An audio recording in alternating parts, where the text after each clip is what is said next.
as I was joking to Louis before this, my current battle with Uber is you can never get one in LA. Right, yeah. We're all in this together. Yes. Uber is in a very different place than it was back when this show takes place. Welcome to Keep It, Cricket Media's show about pop culture and politics and what happens when they smack into each other at an alarming speed. I'm your host, Ira Madison III, a television writer and Fall Out Boy fan. I'm Louis Fertel. I'm a TV writer and Jane Fonda historian. And I'm Aida Osman. I'm a TV writer and alleged comedian. Let's get into it.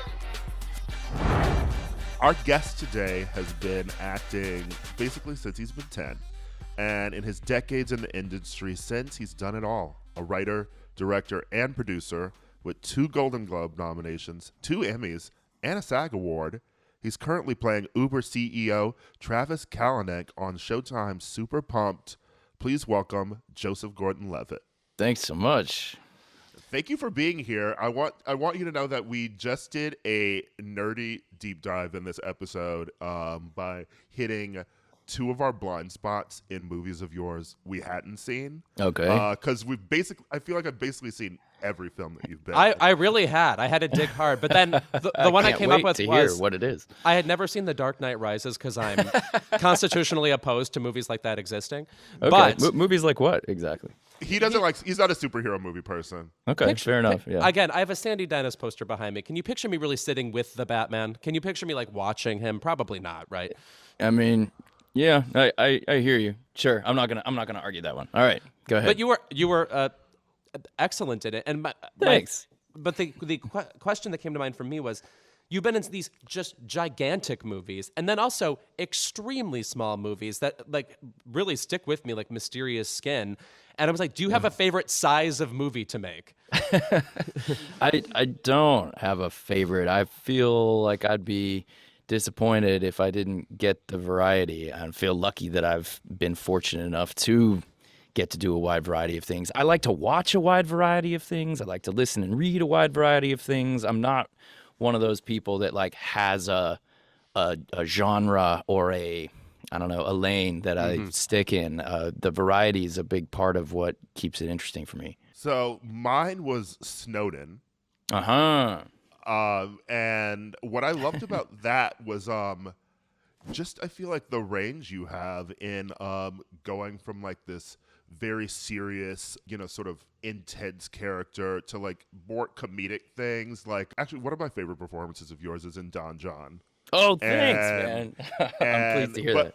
But I feel like you always play sort of like obsessive characters, and whether it's comedic or whether it's serious, the character like has this like intense sort of like obsession. I even rewatched a third Rock from the Sun episode where you were a newspaper editor in it, and like you even have the intensity there too. The feverishness was there. I'm very flattered, you guys. Thank you. Do you find yourself like an obsessive person with your interests? Unquestionably. Yeah. I mean, but isn't that the fun of it? I mean, if you're not going to care deeply, then what's the point of any of it, right? I don't know. It's actually funny. It reminds me a little bit of, you just brought up Mysterious Skin, and that movie, that character is particularly someone who's sort of laissez-faire about a lot. And I remember one of the things I remember about that creative process was diving real deep into the novel. It's based on a novel by Scott Heim. I went to Kansas where the story is set. I traveled there with the novelist. He took me to meet his family and to all these childhood places where his memories were, where the story is based on. And I came to work the first day before shooting and started talking to Greg Araki, the writer-director, about all these things that I thought and all these notes I had made about the novel, etc. And he was very respectful and receptive and listened to everything I had to say, and then was like, yeah, I don't think you should think about it all that much. and you know what? He was 100% right. That is that character. That character is not he's not someone who overthinks things. And that was actually a real challenge to kind of let go of that obsessive pattern that you're pointing out. And also that character was in basically denial about how traumatized he was. So that fits in with that too. That's exactly right. I will literally always remember that film because I think it came out spring of 2005, and I think it's maybe the first like queer film I watched after coming out. I was Wow. saying, I you must always hear that remember all the that. time. You must hear that all the time because it's a specific niche from that time anyway. Where like you'd get a new queer movie once every 2 years that you ended up seeing if you were somebody like me or Ira. So Right. do gay people just rush up to you and you're like, oh, mysterious skin. Here are the 25 ways it changed my life.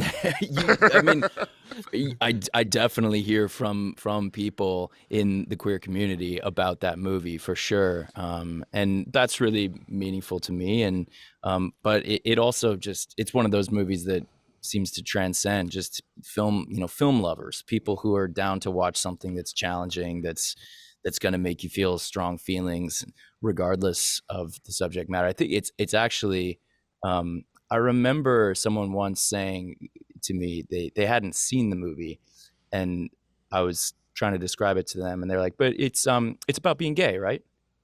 And I was like, well, no, actually I don't think so. I don't think that's really what the movie's about. When you put something in a genre, it's easy to reduce it. Maybe that's why I don't like genres. Maybe that's why I like to keep it eclectic. So you are in Super Pumped, the battle for Uber.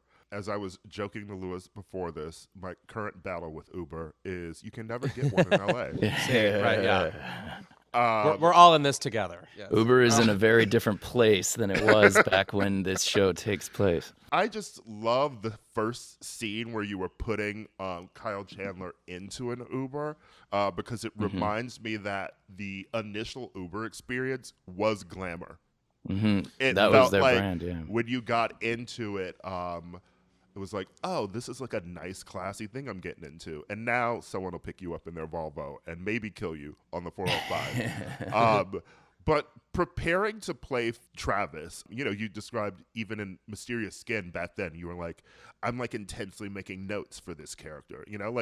How do you prepare for playing like Edward Snowden? Like, how do you prepare playing a character who exists in the real world and we already sort of have ideas about? Although I guess Travis isn't a person that the general public knows that much. Yeah, I had never heard his name. I don't think I didn't really know him personally. Of course, I knew Uber, but it was fascinating to get to know who was the human being and the human beings, plural, behind this incredible success. And so there's a few sides to it. One, the show's based on a book. The book was written by a New York Times journalist who sourced everything very rigorously, adhering to the New York Times standard of journalism, where everything in there comes from a direct source and then is confirmed by a secondary source. So that means everything in the book, someone who was there saw it happen and told Mike Isaac, the journalist, about it. And so all of the kind of plot points and the what of what you see in the show comes from that book. But for me, I was interested in more beyond just what happened. I wanted to know how it felt, because I'm an actor, I'm not a journalist. I want to portray a whole human being, not just, relay the events that occurred. So I talked to a whole bunch of people that were there, a whole bunch of people that worked closely with Travis, and was just asking them, okay, so yeah, beyond all this stuff, like, what's he like? Who is he? What's it like to have a conversation with him? What's it like to sit in a room with him and have a meeting? How does he behave? How does he feel? And just heard from a wide variety of people, and learned a lot that I probably wouldn't have learned had I just stuck to the book and the press. And in fact, a lot of positive things. You largely hear a negativity around him nowadays because I think he did make some really questionable decisions, and Uber under him did have some real negative impacts on a lot of people's lives. And that's really important, I think, to hold him accountable for that.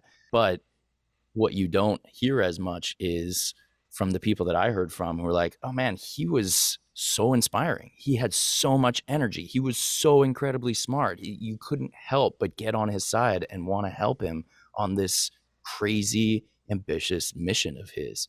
And so I was really trying to kind of hit all of the above.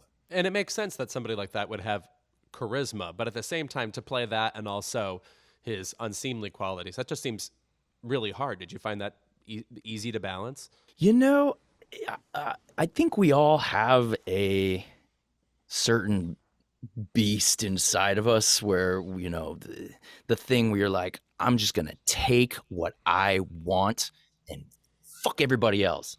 Like, we all have that inside of us, this basic animal instincts. We're all animals, right? And that's how Travis leaned into his work life. And so in a way, there's something very easy about just diving into that side of myself. And it's fun and gratifying and cathartic because it's not a side of yourself you always get to really just let loose. And I think that's why it was a lot of fun for me to play and why it's fun to watch. I want to ask you about working with one of the 4 actresses on my Mount Rushmore, Uma Thurman. Oh, yes. Wait, who's the Mount Rushmore? Just diversion. Angela Bassett, Okay. Angelina Jolie, Yep. Michelle Pfeiffer. Great. And Uma, for sure. And I feel Uma, is she an intense woman in person? she's really easy to be around, but she's a really intense and dedicated artist. She nailed Ariana Huffington. When I look at you, I can see that you belong here. I know who you are, Miss Huffington. Ariana. Just nailed the accent. I mean it in a good way, not in any sort of negative way, but just she showed a ton of, I think, respect and interest in who the woman was, and learned tons about her, and just drilled to get that voice down. And it's so good. She's not in the first episode, so if you watch the first episode, you haven't seen her yet. But Uma's performance is honestly my favorite part of the whole show. I could watch an entire series of Uma Thurman playing Ariana Huffington. And for sure, she holds a special place in my psyche, I think, just like she does for you. I mean, so when Pulp Fiction came out, I think I was 13 or something like that. Mhm. And that movie just kind of changed everything about how I felt, not only about movies, about art, about creativity, about myself, about acting, which I'd already been acting for years and I cared a lot about it. And that movie was such a kind of blow the roof off of everything moment. It was through, I think, my exposure to Pulp Fiction, then Reservoir Dogs, and then the Coen brothers. And then that was like, there's art, there's Scorsese and Coppola from the 70s, and but they were watching these European filmmakers from the 60s, and but it in a way it started with Pulp Fiction, and I think that's true for a lot of people, kind of bringing that artistic flair to and doing it so well that it becomes mainstream, and it's playing at the mall where a suburban kid like me would see it. And so Uma is just this, Mount Rushmore, I love your Mount Rushmore image. She's kind of, her presence is this kind of, has this halo in my mind. And so acting opposite her was just euphoria. I was just constantly just thrilled, just sinking into her face and her everything. Obviously, you've acted for hundreds of decades now. You're 700 years old. But because you have all this experience in a Kevin Bacon-like way, where since the beginning you've worked also with luminaries since the beginning of your career, are there any particular co-workers you've had whose voice still kind of lingers in your head, as sort of inspirational people who've kind of kept you interested in acting for years and years? Well, let's see. Who comes to mind? Of course, there's so many. And I think I've learned a lot from both people I want to be like and people I don't want to be like. Yeah, I bet. Well, one of my most memorable experiences as you mentioned, I've been doing this for so long. And when I was 10, actually, the first feature film I got to act in, I'd been, doing little parts in TV shows and commercials and stuff. But when I was 10, I got to be in my first movie, and it was A River Runs Through It, which was directed by Robert Redford. And at the time, I didn't really know who Robert Redford was. I was 10. This is the first time I was being directed by an actor. Ooh. So someone who really understood where I was coming from. Well, one anecdote I'd like to tell about him, which I think is worth repeating, is there was this one scene we were doing where I had to walk into a room and hit my mark and then have this scene with Tom Selleck, who's playing my dad. And, you know, the cinematography in A River Runs Through It was very composed and very beautiful. In fact, I think the cinematographer won the Oscar that year. And so when you're acting in a scene, you have to, they call it hit your mark. That means stand on this certain piece of tape, because that's exactly where the camera is pointing and that's where all the lights are pointing, and they've set it up in just such a way that it looks beautiful. So if you're a little bit off the mark, that fucks up all the cinematography. And it's a skill that you have to learn to walk all the way somewhere, not look down. You can't look at the tape and still hit exactly where you need to stand. And so after a few takes, I'd fucked it up a couple times. I'd walked into the room and not stood quite on the mark. And the cinematographer, very nicely, but, you know, pretty insistently was, you know, saying like, hey, you have to stand there or else it doesn't work. And, of course I got really nervous, like, oh God, okay. So then we're about to do another take and all I'm thinking about is I have to stand on that mark. I have to stand on that mark. I have to hit the mark. And Mr. Redford came up to me and he could tell, I think, that I was distracted. And it's not good for an actor to be thinking about hitting a mark. The actor should be thinking about the story and what the character's feeling and needs to be in it. And he leaned down to me and he just whispered, he goes, I never hit my marks. And only a director who's acting could tell me that, you know? So just so much empathy and so much wherewithal, and I gotta say, like, respect for a 10-year-old. Not everybody treats kids with the respect that I think they deserve. You know, kids are people too. And I just loved that he said that. And eventually I did hit the mark, but I also managed to stay focused. And I admire him. Bob, he goes by. I don't want to sound douchey by like calling him Bob. I call him Bob all the time. Okay, good. Well, when we text, he says Bob in my phone. That's how he go. That's what everyone calls him. And I just look up to him so much. And not to mention, you know, this is the guy that started Sundance, which almost single-handedly is responsible for independent cinema in the United States. You guys would never have seen Mysterious Skin if it weren't for Sundance. Also, for somebody whose like secondary occupation is directing, he really has directed two of my favorite movies and performances within those movies, which are not just that movie, but Ordinary People and Quiz Show, which are so fabulous. Ray Fiennes and Quiz Show. My hands in the air. I guess final question. You've also worked with another one of my favorite directors who's been on this show, Rian Johnson, who I've like been obsessed with since Brick. And he knows that. It's why he has his restraining order against me. But what's it like working with him? And obviously you have a relationship outside of work, you know, because you did a cameo, a little uncredited cameo in Knives Out, which was the film I wouldn't stop talking about in 2019. Yeah, I've technically been in all of his movies. We keep the streak alive. You're the John Ratzenberger of Rian Johnson. Yes. I don't know that reference. Who's John Ratzenberger? He's the guy that used to be on Cheers, and then he's in all the Pixar movies. Oh, I didn't know this at all, and I'm a big Pixar fan. Okay. Pay attention. Tune in. Yeah. Thank you. Ryan, yeah, what can I say about he's one of my dearest friends and favorite people. How about, let's see, I'll tell this story about Ryan. When we made Brick together, he, I think, understood that I was interested in the filmmaking process as a whole. And so he invited me into it.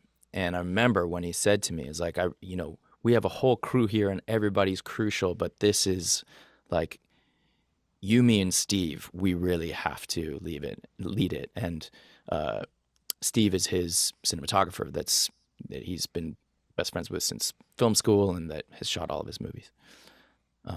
And he really considered me a collaborator in a way that I don't think I'd ever quite experienced before. And that just makes you feel so good and so inspired to do your best. And I think he inspires everybody he works with in this way because he's so not ego-driven.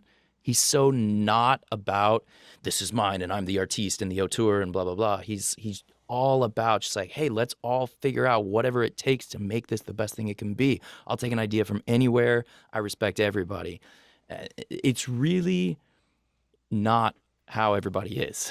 Not all directors are that way. And like he once sat with me, remember sitting in his apartment for hours, and we went through the script of Brick, and he told me what he was planning to do with the camera for every moment of that movie. They had planned it out, and he went through the whole plan with me. There was no like, well, we'll shoot a master and then some coverage and we'll see what happens in the edit room. That's not really how he makes movies, and that's why one of the many reasons why they're so great. But he didn't have to sit there and do that. An actor doesn't technically need to know what the camera's doing in every moment of the movie.